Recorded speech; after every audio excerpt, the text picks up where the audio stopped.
On March 22nd, 2014, I had just finished having breakfast with my wife, Brandy, and we were getting ready to go and start our day.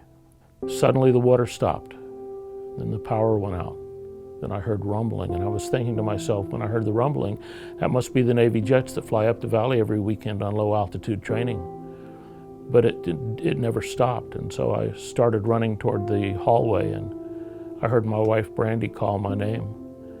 And what I didn't realize until I had got around the corner, where we were almost to the point of touching hands, was that she could see the mudslide coming towards us through the glass windows.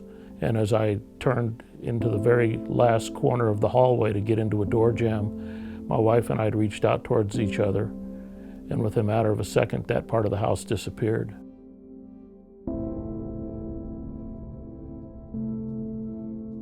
My wife and I had been married 37 years. We had dated and been together for 43, so we knew each other quite well.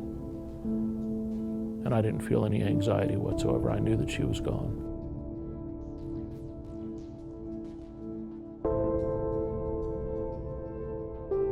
There were 6 men that got out between the helicopter and the volunteer firemen, the rescuers, the civilian that came to my aid, and over the next 6 hours they went through the purpose of recovering me as a survivor.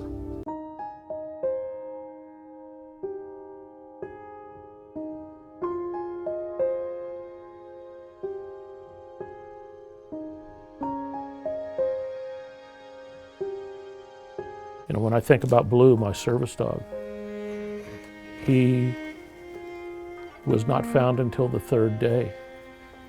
He was found under a pile of cedar trees, buried under his leg. His leg was under the cedar trees, and he was there trying to escape. He dislocated his hip so many times, he stripped his hip socket. So now he's a tripod. He has emotional issues, as I'm sure everybody else would understand. He has separation anxiety issues. But most of all, he and I have a bond. I think he was one of the key elements that helped me in my recovery, because not only in the emotional and the stress recovery, he had no blame for what happened. He didn't look at me and say, "Dad, why did you move there? Why did we live there?" He simply looked at me and he said, "Dad, I love you."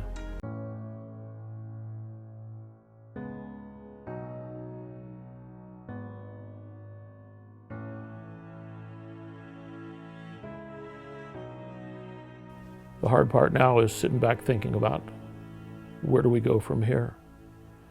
Because the story of what happened that day was just the beginning.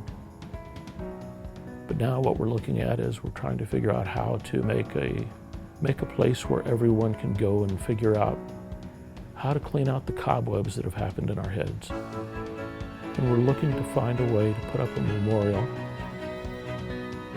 one in which it'll be a place of remembrance, and of course honoring those that were lost.